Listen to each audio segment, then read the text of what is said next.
All right, welcome back. Welcome back to part 3 of our Fridays in May series.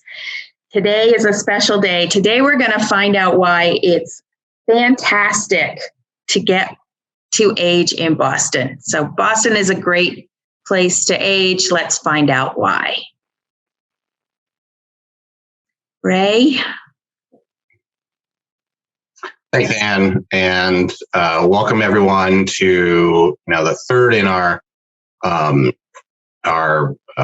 Fridays in May series. The last couple of weeks we've covered a number of different topics. Last week we covered the Aging Services Network and we talked a little bit about the different programs that are available from Ethos and our sister agencies, Boston Senior Home Care and Central Boston Elder Services.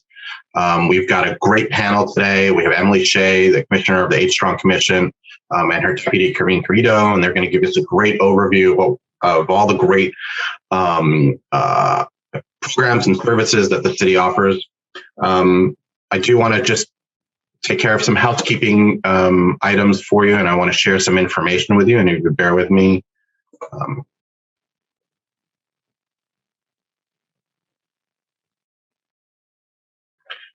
Now, the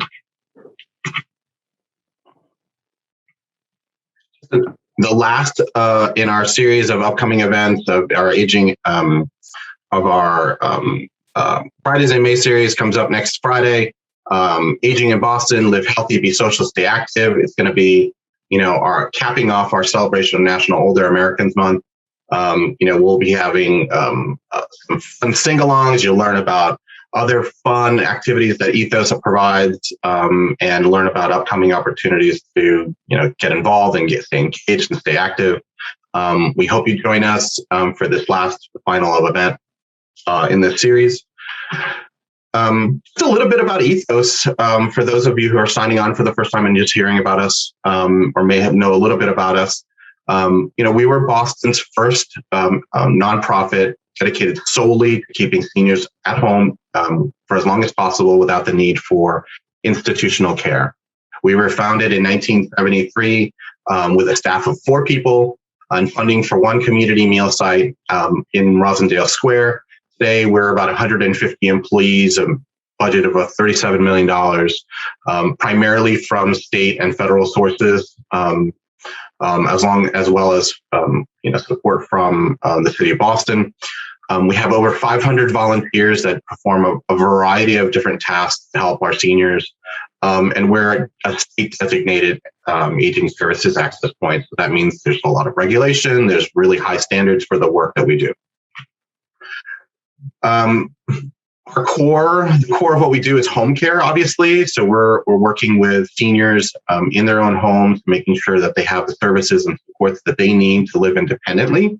And we're backed by a core of case managers who are experts in the work that we do and the services that can be provided for seniors.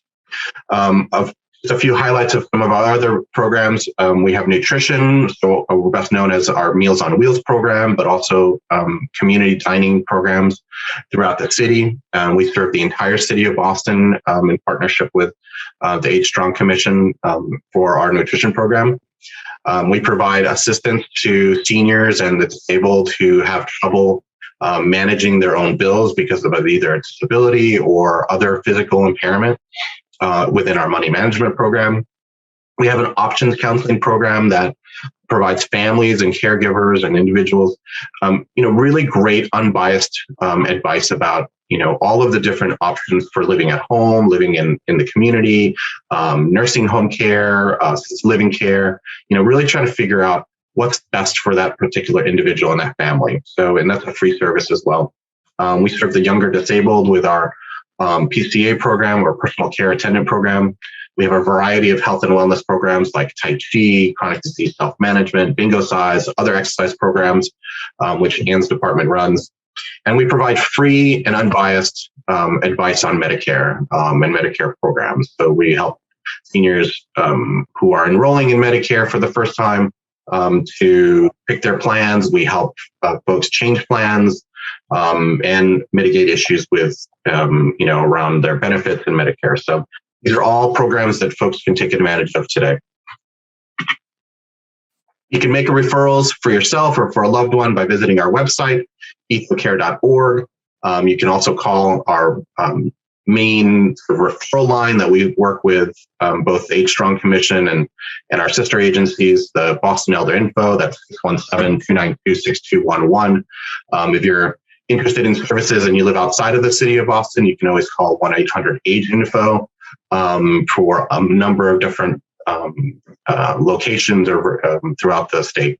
And with that, we'll share some other key contact information at the end of this presentation. You'll have copies of all the materials in your email afterwards. And with that, I'll turn it back over to Anne. Great, thank you, Ray. And let's get started. We have two very special guests with us today. Emily Shea has been serving as the Commissioner of the Age Strong Commission, formerly called the Commission of Affairs of the Elderly, which is really hard to say, since April 2011. So happy 10-year anniversary, Emily. Wow, that's fantastic. She's also joined by Karine. Querido. She is the Deputy Commissioner of Operations for Age Strong. So welcome to you both. We're happy to have you here. Thank you. I am thrilled to be here today. Hello, everybody. Always fun to get out here and get to talk to people and share some of what we do at the Age Strong Commission. And happy Older Americans Month, everybody. It's certainly a time for celebration. I know that the theme is communities of strength this year. And I do think that we have seen this over the last year. It's been a challenging year for all, and we've gotten through it together and we've stayed strong together. So hello, and glad to be here. We have a little presentation for you today. So I'm going to ask Karine, can you share your screen so we can get that up here on the screen?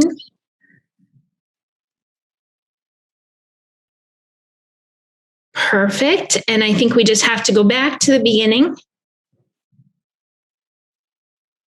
I've been called many things. Little old lady. Grumpy old man. Hold on just one second. We're having some technical difficulties, but we're going to get back to the beginning of this presentation. And I want to start just by saying that at the Age Strong Commission, we are Boston's Council on Aging, and we're also Boston's Area Agency on Aging. And we sit at City Hall. So we work under Mayor Janey and work to serve residents in Boston who are over the age of 60. Karine, is that going back at all?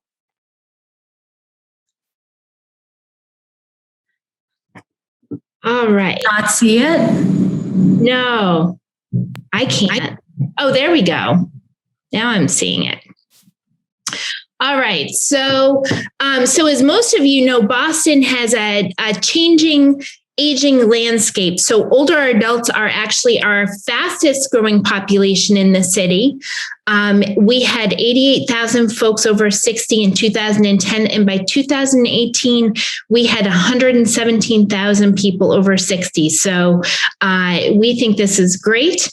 We say aging is so cool. Everyone's doing it. So we love this statistic. Next slide, Karine. As Anne mentioned, we did change our name. We heard from a lot of you out there in the community.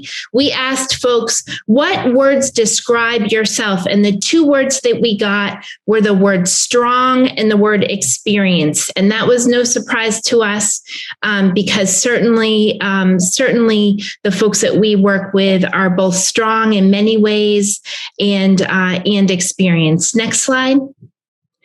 You can see here for us, strength comes in many forms, strength of community, of cultures, and of experiences, strength to embrace new chapters, which we certainly have done over the past year, and opportunities. And we believe that Bostonians 55 and older make our city strong and vibrant. Next slide, Karine. This is our mission to enhance the lives of people 55 and older with meaningful programs, resources, and connections so that together we can age strong in Boston. And then we also have some values that we really hold close to our heart and we think are what make our services and our staff and the people that we work with really special. And you can see them there on the screen, but they're respect, inclusivity, patience, integrity, and joy. And I think that last one is so important as well. Next one. So I want to talk just for a few minutes about our Age Friendly Boston initiative. So we launched this in May of 2007, and we've worked with Ethos on many pieces of it. We just finished up our first 3-year action plan. To create that action plan, we heard from a lot of diverse communities throughout the city. And we had 3 important themes that flowed through this plan: dementia, social isolation, and economic security. And we worked in all of those spaces that you can see around that flower there. So what Age Friendly is, it's really thinking about aging out of its silo, and it's thinking about how people live and how people age in our community in Boston, and how can we make that better. We really want to make Boston the best place to age in the entire world. That's our goal. Next slide. I'm going to highlight just a couple of things that we've done with this age-friendly work. So first of all, we created a Civic Academy, Senior Civic Academy.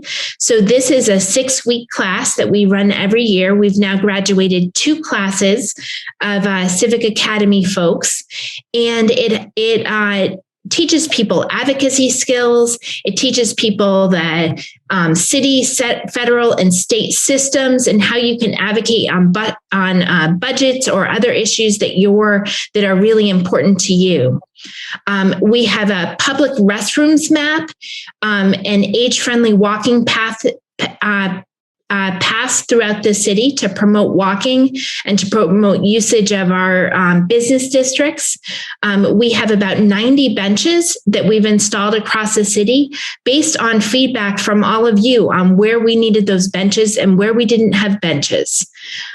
We've done some work with local businesses, including in West Roxbury, making sure that businesses understand the best ways to serve older adults, and that they change and adjust their businesses just a little bit to make sure that that older adults have good shopping experiences in there.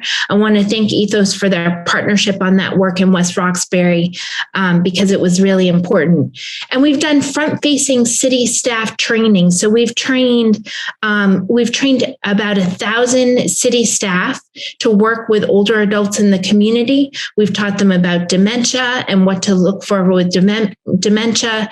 And we've taught them about different communication techniques and different things that they should know about aging. Next slide. So we're continuing to work on this age-friendly work. Our next goal, is we really want to make sure that Boston is a place where, as people age, they can stay here, that they can live with dignity, that they can pay for everything, all of their basic needs. And so we are doing some work around economic security and making sure that we're planning for that in the city. We're doing some work around social isolation. We know that this past year, people have been more isolated. And so we really want to make sure people have the opportunity to come together. And then we're going to do some additional work around dementia and helping to support care partners and people with dementia in our communities. And then we're continuing a lot of our planning work. Part of our goal with this work is really to get older residents involved in a lot of the planning that's happening at the city. So if that's of interest to you, I would love for you to reach out to our office. You can reach us just by calling 311 at the city, and we'll help to engage you in some of the city's planning efforts. Next slide. I wanted to highlight another piece of our age-friendly work was really lifting up lifting up this concept of ageism and trying to make sure that we are breaking down some of the stereotypes that you see in the community about aging. And so we did these series of eight commercials or ads that we had all over the city. And I hope some of you saw them. We actually had them in the airports. We had them on the bus shelters and all throughout the city. So here are two of them. I chose these two because Vinny in that first picture, these are all folks that live throughout our community. Some of you may know Vinny. Vinny is lives in our community, and so we have so that was his thing there. And now, Karine, if you can just go back one, if that's possible, and yeah, thank you. So just wanted to highlight a couple of things in these ads that we did. So we took a stereotype, and you can see those at the top: frail or inactive. Those are some of the things that some folks may think older adults are, but we know are not true. And then we took the stories of regular Bostonians, and we put those below. And those stories really help to dispel those stereotypes. So if you look at Vinny's, it says, "I'm a longtime boxer and I can still pack a punch. I hit the heavy bag at the gym and swim laps every day. I'm a lot of things and frail isn't one of them. This is how I #Age Strong." And Vinny was 83 when we did this campaign. So looking forward to doing more things like this at the Age Strong Commission. Next slide, please. All right, so this is a video that we did with the campaign that we wanted to play for you today.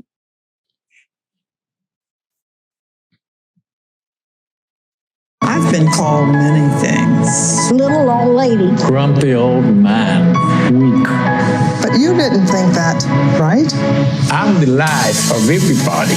I start trends. I'm an activist. I am in my prime. I'm aging strong. This is my bingo Tuesday. This is my senior moment in the city of Boston.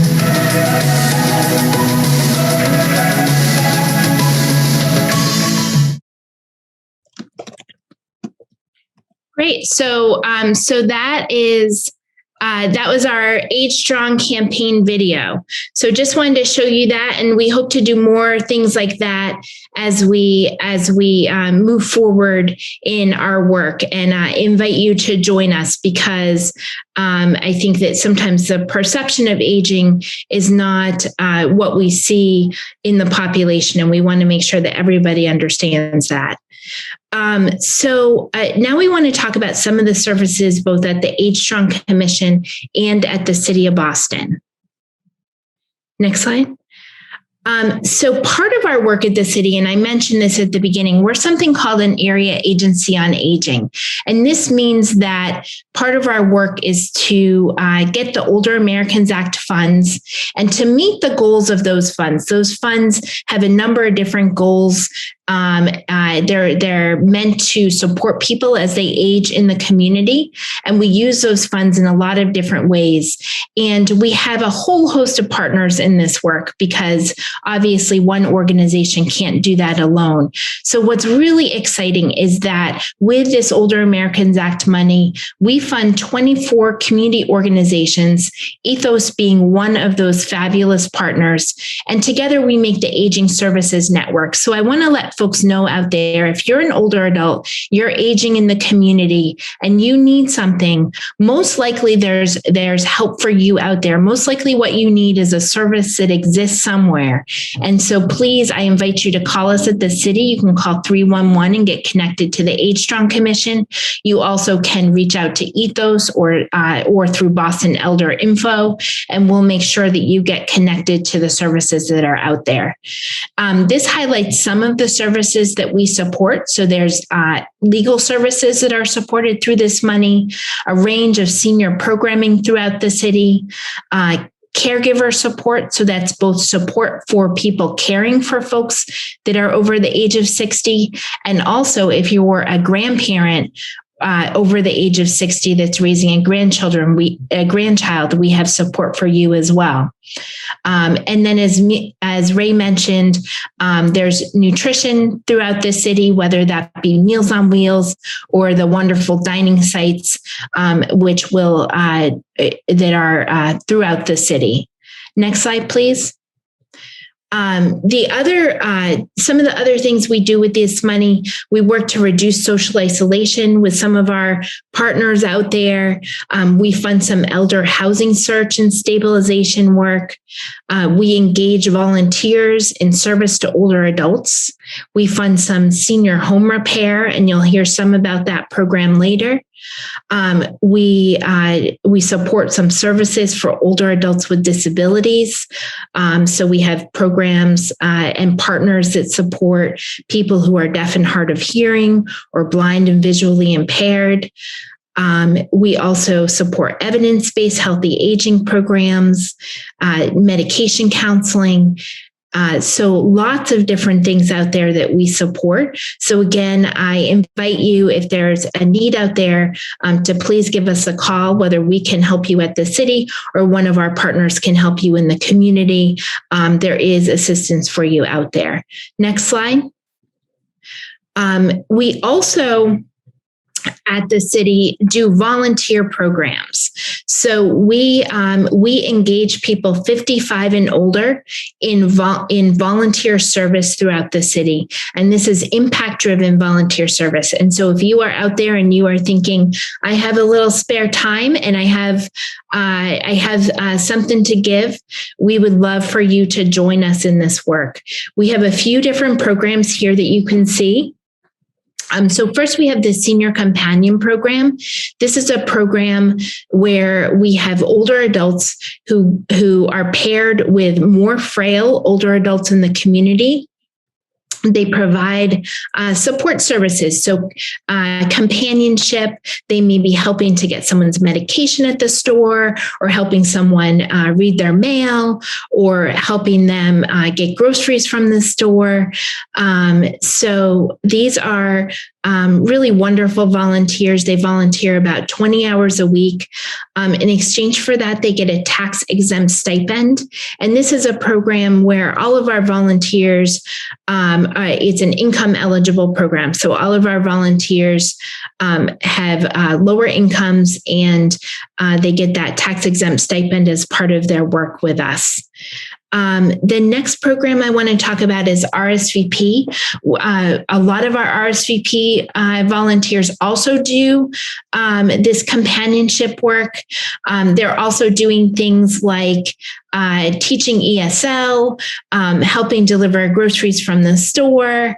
They are working with veterans. They're out there in the community doing all sorts of fun things. But there's two volunteer opportunities with RSVP that are new this year that I really want to highlight. So we are recruiting people over the age of 55 to serve in two different opportunities. One is we are going to start teaching a program called Money Smarts for older adults.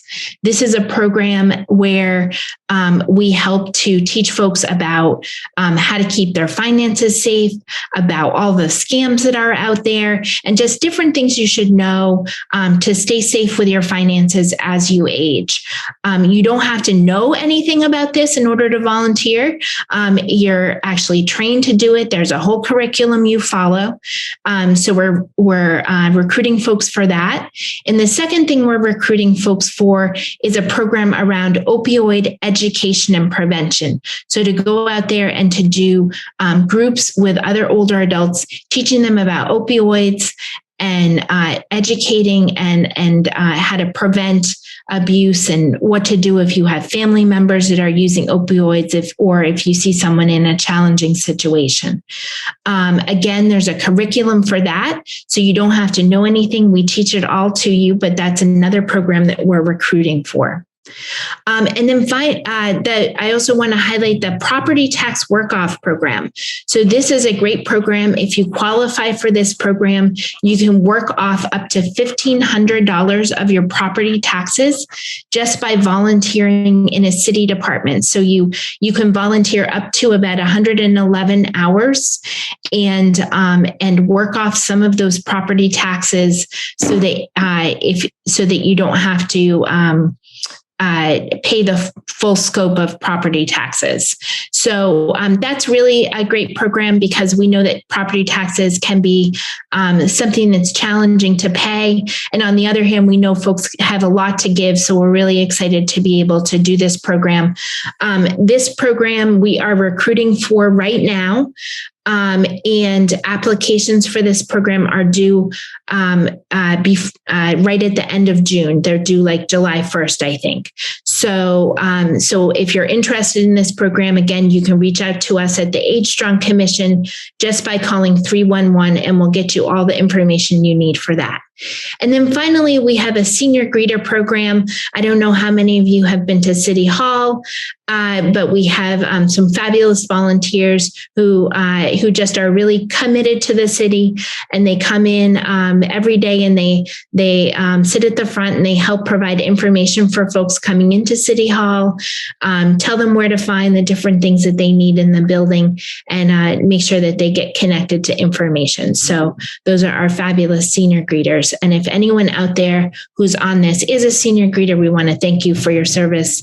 Or if you're in any of our other programs, thank you for your service to the city and your contributions to making Boston a great place to live. All right, next slide, please.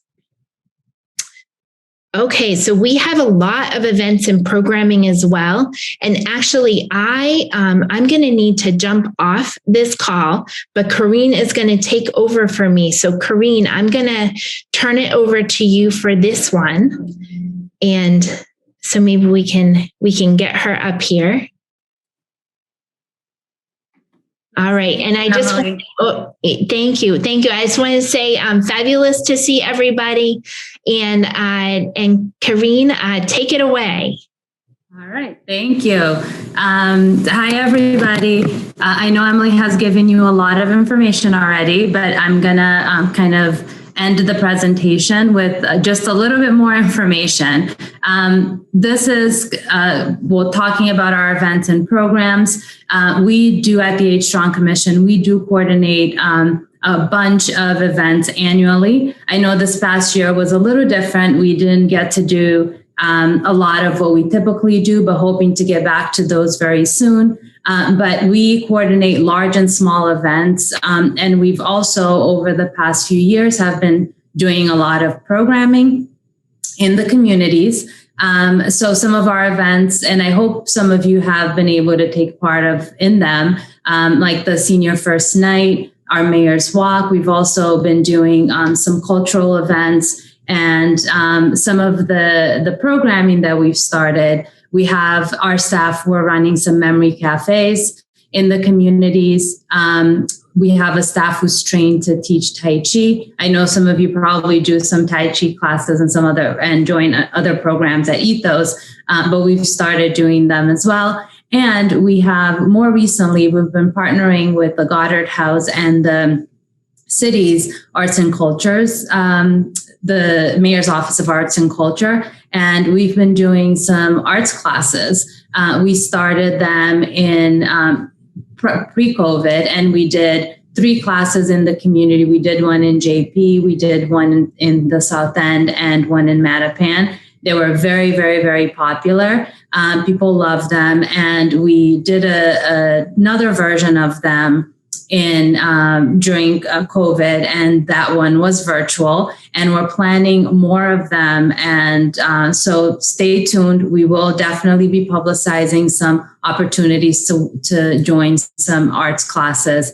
And they've, again, been very popular. So I think people will be happy to see them. Moving on to some other stuff that we do, we at the Age Strong Commission, we do operate the Age Strong Shuttle. We provide free and accessible door-to-door transportation to seniors in Boston. So anyone 60 and over who live in Boston qualify for the service. The caveat is that you'd have to be going from Boston to another location in Boston, which, most people do when utilizing our services, because we do prioritize medical appointments. So a lot of people use us to get to their to dialysis and other types of treatments that they have regularly. There's no limit in terms of how often you can use it. You can use it every day. You can use it once a month or once a year. So we're here free. We pride ourselves in the fact that we try to actually get you from and to your appointments on time. This is not the ride. This is a separate service from the ride. The ride is run by the state. This is a city service, which is why it's only limited to the city of Boston. We also run the taxi coupon program, and that's a program where you pay $10 for $20 worth of coupons, and you can use them on City of Boston licensed cabs.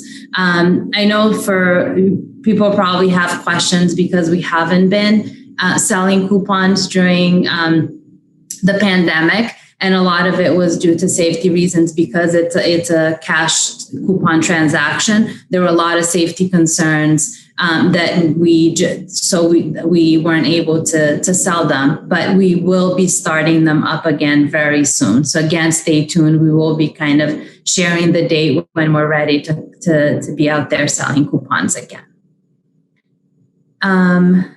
So moving on to some other services that we provide, specifically around housing. We have staff in our office who specifically focus on housing issues, and that includes landlord tenant mediation. We can assist with different challenging situations. We can help with housing applications. In fact, that's a lot of what we do is housing search and applications, and we can make referrals to legal service providers when necessary. We see a lot of people that come in looking for housing search, and every case is assigned to one of our staff, and they kind of help you through the whatever challenges you're facing around housing. Our staff also conduct home visits if needed. We do get involved in any hoarding cases, any hoarding situations, or safety situations that inspectional services is involved with. And they then pull in our staff to try to work with the senior if it involves a senior. Some other services that our advocates provide. We have been lucky this past year to get an increase in the number of advocates that we have. So we're in the process of actually hiring a few more advocates. And in the past, how we've done it, we kind of assign an advocate for a specific neighborhood. And the goal is that they really understand that neighborhood and can make that one-on-one connection with seniors and the providers in the community, so that people feel like they have like a person in the office who really know and understand kind of the area that they're from, and can help us with kind of how we think about how we're providing services. But what they do is they can connect folks with information and services and resources. They can provide guidance and support for a number of different issues, depending on what's needed. That can include city services, aging service, and we can help enroll in public benefits. We have recently become a SNAP outreach center. And that means we can actually help people apply for SNAP from the beginning to end. We've launched a benefits campaign, and we're going to be doing some work around that campaign to really try to do targeted outreach to folks who we know are eligible for benefits but aren't accessing them. So in the next few months, we're really going to be targeting that work, those people, and really try, if they would like, to really work with them to enroll them in benefits that they qualify for.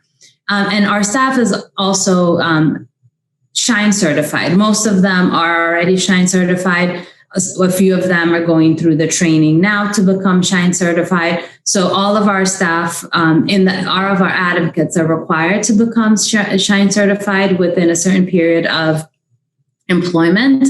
So they're able to help with Medicare, for enrollment changes and all of that good stuff. But I know Ethos also does that, and we work very, very closely on that.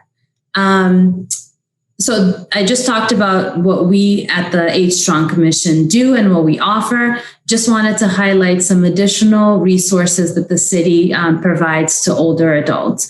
So if you are a homeowner and you occupy that residence, there is a $30% water and sewer discount that you may qualify for if you're over 65 or fully disabled.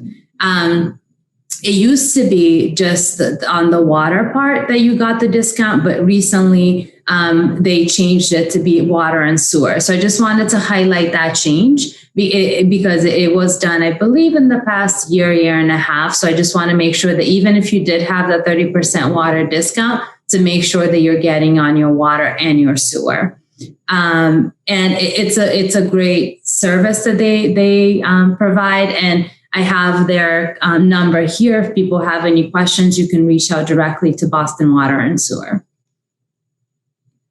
Additionally, the Boston Fire Department can help with free installation of smoke and carbon monoxide alarm for folks over 65. And there are some eligibility requirements, but they would send one of their inspectors into your home to see if you qualify and whether or not you need new ones or if whatever you have works. So if anyone's interested in that, they can call the fire department, their numbers here, and they can be kind of talked through, and you can talk to somebody who can kind of understand your situation and better guide you in terms of what you may qualify for. In addition to that, they also have the bed shaker alarm program, and that's for folks with a hearing loss. So they would be directly notified if there's an potential incident in the home because through this kind of bed shaker alarm program. And similarly, the numbers there, it's a different number from the smoke and carbon monoxide. So we just wanted to make sure you saw both that places that you can call.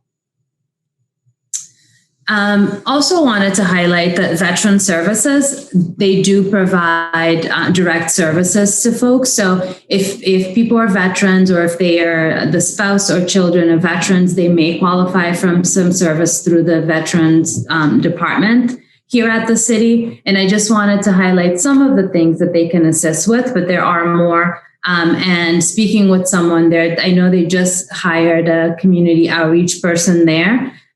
So somebody should be able to talk to you in more detail about all of the stuff that they provide, but they can help with the Mass General Law, Chapter 15 financial assistance. They can help file Veterans Affairs claims if you need to. They can kind of help people navigate some resources. And they do have a Pen Pals and Buddies program as well, where they match up veterans and families with like newly served people who are serving in the military currently. It's a really neat program. I've heard people say very good things about it.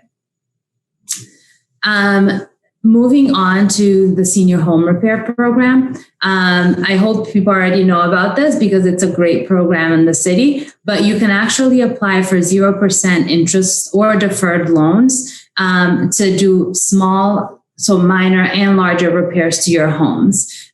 Those can include replacing heating systems, porches, roofs, fixing windows, stairs, updating bathrooms and kitchens, painting your home,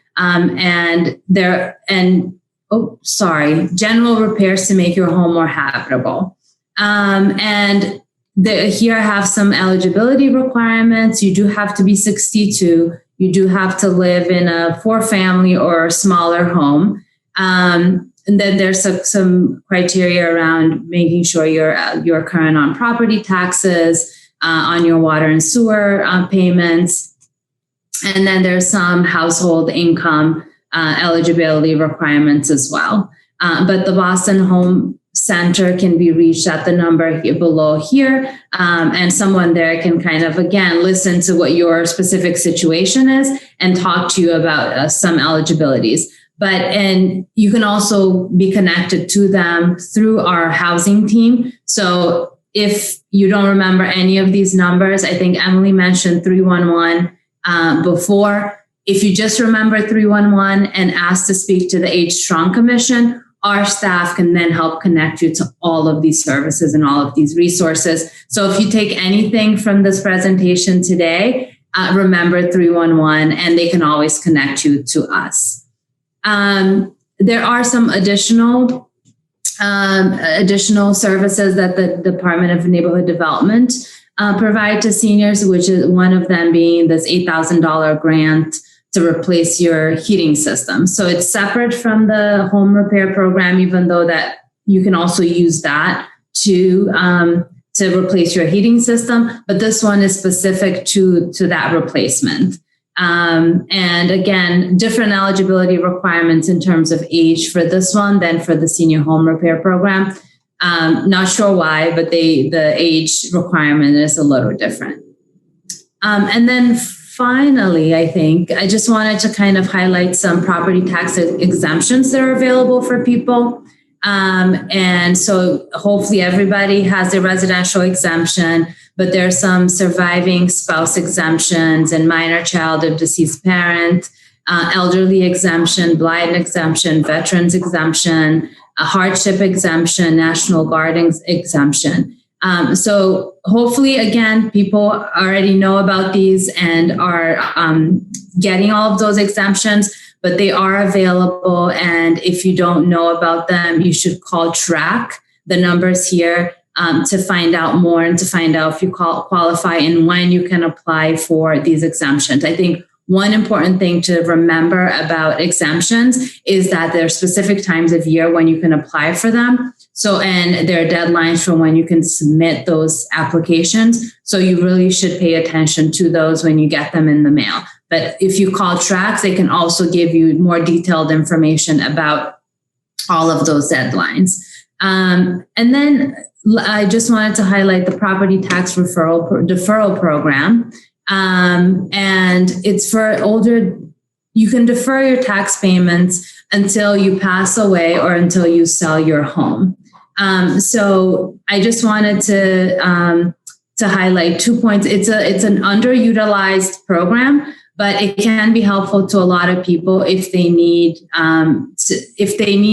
to use that cash for more immediate needs that they may have. It's a good way to save some money to be able to use for your day-to-day expenses if that's a need that you have. It is, again, underutilized, so we wanted to highlight it here. It doesn't work for everybody, but for those that it may work for, I think it's a good thing to look into.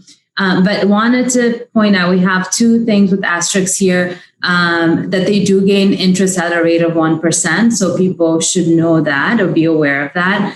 And the taxes would need to be paid once the property is sold or transferred. That is it for our presentation. Happy to take any questions that people have.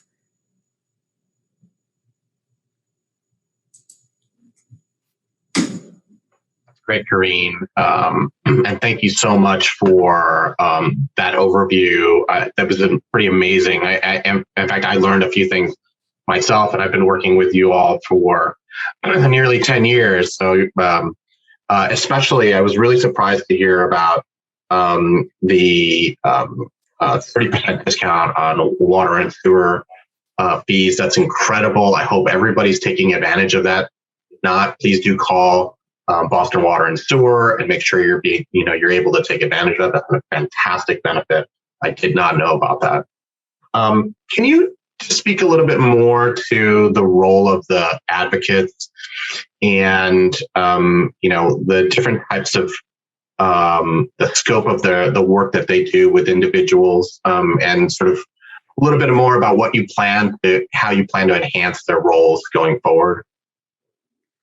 Sure. So when you call our office and speak to an advocate, the goal is that they're really going to do an assessment to understand what your needs are and be able to connect you to the appropriate services, whether it's something that we provide ourselves or if it's connecting you with Ethos for services that they provide.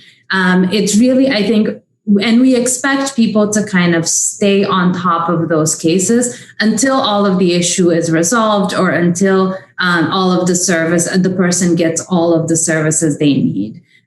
So it can be really wide range. It could be, somebody calls and we connect them to BEI and we just do a follow-up call to make sure they got the services that they needed. It could be that we're helping somebody apply for SNAP benefits and then and other benefit programs. And we kind of follow that process to make sure that,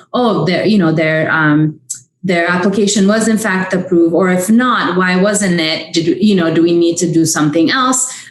Or is it just that they're not eligible and for different reasons? And we need to help them figure out what other resources may be available out there for them around food, right? Like Emily mentioned before, we have created a food resources list that we can share with folks. And it's very detailed in the sense that we highlight there the food delivery services that are now accepting SNAP, which they didn't use to before. So that's a new thing that is happening right now. Places like Amazon, Aldi, and a couple of others have now started accepting SNAP through their kind of delivery programs, which is fantastic because it's something that they didn't used to do a year ago. So it's all of these things that advocates are really supposed to be working with people and understanding what their situation is to be able to connect them to the appropriate services. They can do home visits. Sometimes they go out in the community and host community hours, which we will be resuming soon now that restrictions are being lifted and guidance is changing around COVID. We are also reassessing kind of where we are and the things that we can start doing that we had paused for COVID. So they do go out in the community. They can go into people's homes, or they have gone into people's homes. Sometimes they go into people's homes to do assessments.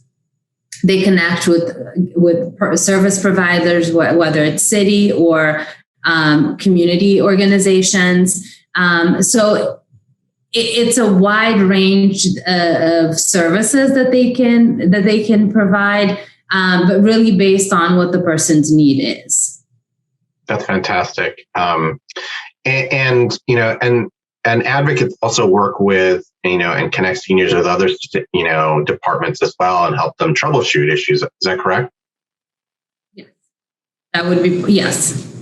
Short answer is yes. They can, so they can connect with other city departments. If somebody wants to, they don't really get, for something like taxes, for example, our staff don't really get into it with folks just because it's so complicated. And there's so many layers to it that for that one, it's usually we make sure that connection is made with the assessing department. And we may help people communicate with assessing if sometimes there are barriers. Like Emily said, we've been training city departments to be able to better work and communicate with older adults. So hopefully there are lots of improvements that people are going to be seeing in those areas, but our advocates are also available to help kind of mediate communication if needed, whether it's with city departments or an outside organization. They can be that in-between person. We just had one of our staff who had to serve that role between a family and a hospital because there were just lots of issues going on, and they couldn't resolve it until our staff got involved and really kind of helped the family understand what the situation was, just kind of helping them kind of see the other's perspective and help people understand what they can or can't do. And also the hospital understand that sometimes it's just in how you're communicating to folks. Like people can understand, it's how you're communicating that's the problem. Speak a little bit to that. You have a incredibly multilingual staff, and you're able to service a number of different languages and cultures. Can you speak to that? Just give us a little bit overview. Yeah, so on staff, we currently have Spanish speakers, we have Cape Verdean Creole speaker, Haitian speaker, and Vietnamese speaker. And in our housing staff, we have somebody who speaks both Mandarin and Cantonese. So our constituent services unit, that's the unit where our housing and our advocates sit. They are very it's a multilingual staff. We're trying to really make sure that our staff, especially the ones that are doing direct services, reflect the communities that we are working for. So we've put real effort into hiring multilingual staff, and really so they can really be able to understand where people are coming from, understand and speak to people in their own languages. My mother, I often have served as a translator for my mother, and I know how frustrating it is to be kind of, for families to be in situations where they can't communicate as well because people don't speak their languages. So it's something that I personally understand, and really we've done a really, I think, good job recently of trying to really hire people who can speak people's languages, and therefore I think be better able to assist them. For languages that we don't have internal capacity for, the city actually has a volunteer translator pool. So that other city departments can access. So let's say somebody comes in and speaks Arabic. We don't have that language capacity internally, but we can access another city employee very quickly who may be able to speak that language. We also have trained all of our staff and have a contract with a language line. So anybody who calls us, we are able to very quickly connect with a translator and be able to still communicate with them. It's not as quick, it's not as easy, it's probably not as comfortable for people, but we do have that available for those languages that we don't have internal capacity for. That's fantastic. It's amazing that you have that resource internally. We're going to get to a couple of questions that came in through the Q&A and to the chat. Pat Alvarez from in our chat has asked, can you describe a little bit about the differences between, so the folks know the differences between the senior shuttle and the ride, and they're completely different agencies. The eligibility is completely different. Can you speak a little bit about that, and specifically how someone should go about scheduling a ride through the senior shuttle? Sure. So yes, one is run by the state and one is run by the city. So the ride is a state program, and there are lots of eligibility requirements there. With the senior shuttle, which I can speak more about, it's a city, more specifically Age Strong run program, and very few eligibility requirements. You have to be 60. You have to live in the city of Boston. There are no income, you don't have to have a disability, nothing. It's those are basically the two main requirements: is that you live in the city of Boston and that you are 60 or older. I guess the third requirement that it's a requirement is that you'd have to be traveling to a location in the city of Boston, because we only serve the city of Boston. There are a couple exceptions to that.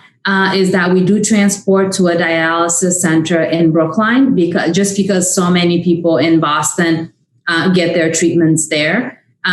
So we do serve them, but and you may see our vans sometimes, like we get calls from Milton or Cambridge. Oh, so you're serving here now because I see the vans there. We don't. It's sometimes because of where if you're in Hyde Park, it's very easy to be driving through Milton to get to other areas in Boston. So you may see our vans a little bit outside the city, but it's more for traveling purposes, not necessarily because we've expanded the geographic area that we serve. But some of the other differences between the ride and the shuttle is that the ride, it's either, I don't know that they're 24/7, but their hours of operations are a much larger frame than ours. We operate between 8 and 4. We also prioritize medical rides. I don't think the ride necessarily prioritizes any type of ride, but we have been transporting people, the senior shuttle, to grocery stores a lot more than we did pre-COVID, because it was part of our effort to increase food access for people around COVID. We have to reassess and see how much of it we can continue to do once we go back to like full scale, providing as many rides as we used to provide pre-COVID. We have to reassess it and figure out how much of medical and non-medical rides we can continue to provide. Must the senior show proof of age to take the senior shuttle? No, it's really an honor system. We do the intakes over the phone. So we ask for some general information, name, address, phone number, date of birth. And that's really it. You don't have to show proof of ID when you enter. And for those who are still looking to get vaccinated, can seniors take advantage of the senior shuttle to go to and from their vaccine appointments? Definitely. We are treating those as medical rides. So those are priority rides for us right now.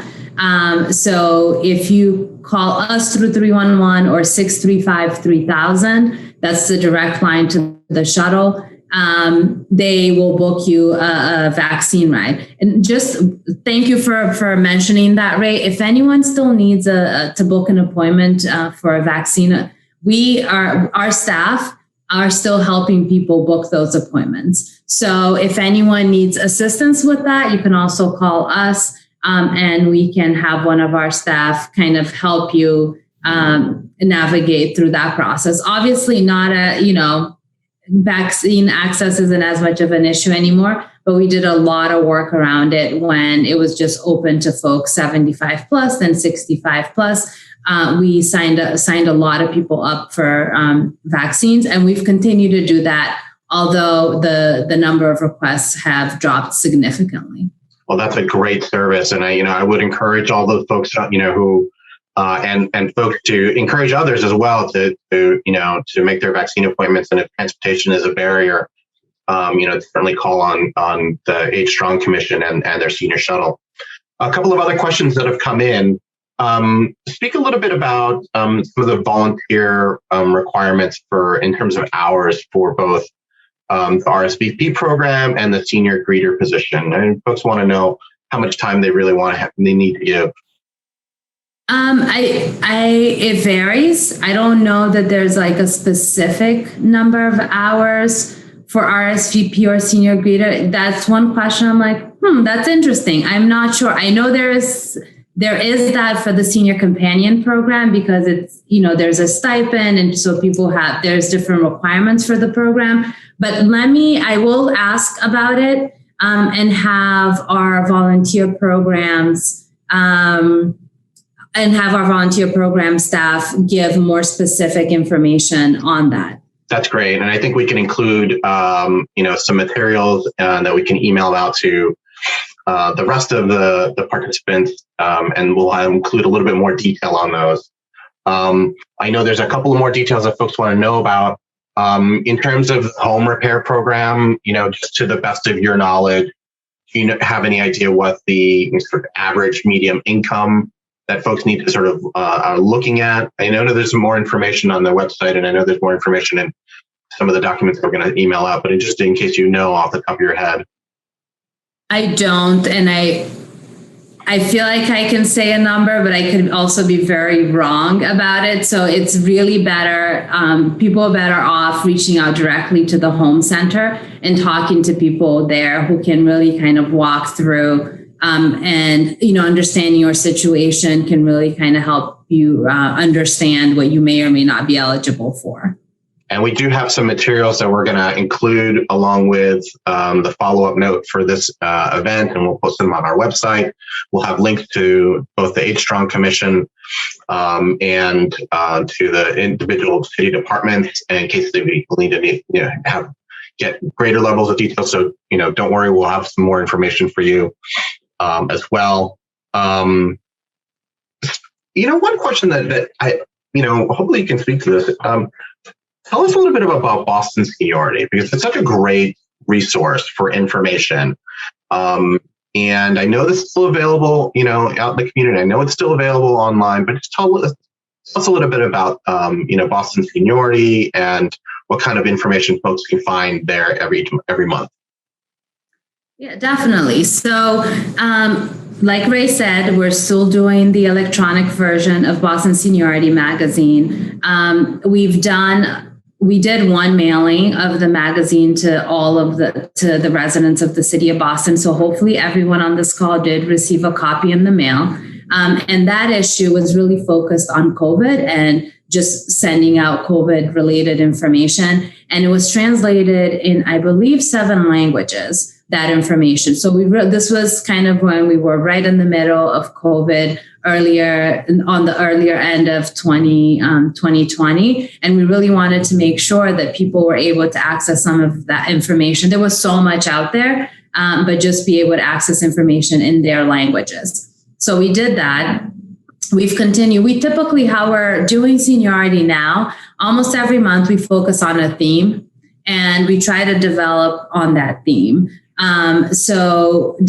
Depending on the month, like this month, it could be Older Americans Month, and other months we've done, now I can't remember some other themes that we've done. I apologize for that. I'm very vivid about COVID. I think it's because I haven't gotten the hard copy myself that I'm having a hard time.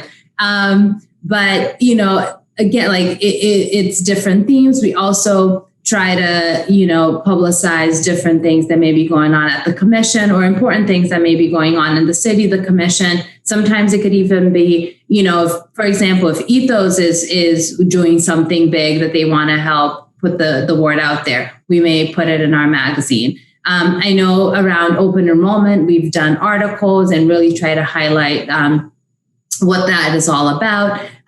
So depending on the months of the year, we try to plan out different themes that's kind of relevant to that period of time. We do typically 10 issues a year. So it's one almost every month, except we do have one summer issue and one winter issue. And we've been doing a calendar issue every year as well. And the hope is that people can keep that in their home and be able to, make notes of important information that are, you see through the other issues, but also that you hear about in the community. But it is a fabulous resource. I know people probably miss them.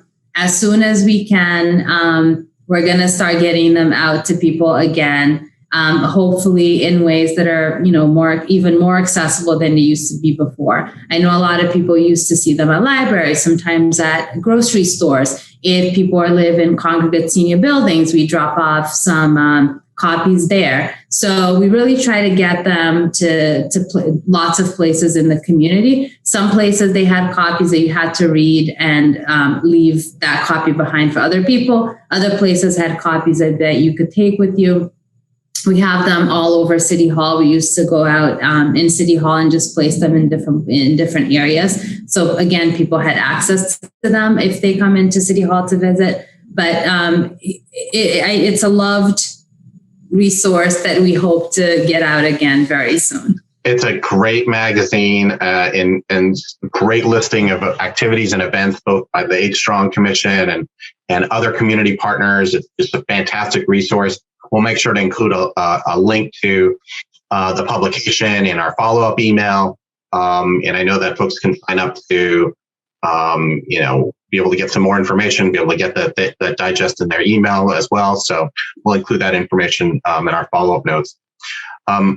I think we've run through all of our questions and you've done such a great job. I want to just thank you, Karine and Commissioner Shea from the Age Strong Commission for this amazing overview of all the wonderful services that the city of Boston provides. I think, Boston is a really great place to age because there is so much available and we work so collaboratively together, and we want to make this community, strong and vibrant for our older adults. I do encourage you all folks to, if you haven't registered already, please tune in next week for the last of our, Fridays in May events. We're going to have a great, fun sing-along. We'll talk a little bit more about great activities and events. I want to thank Ann Glora, for organizing this event, and I want to thank Patty for answering questions in the chat.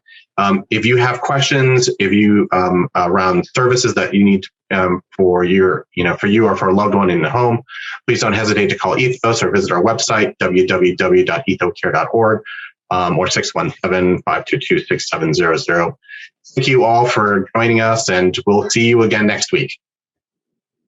Thank you, everyone. Have a great weekend. See you next Friday.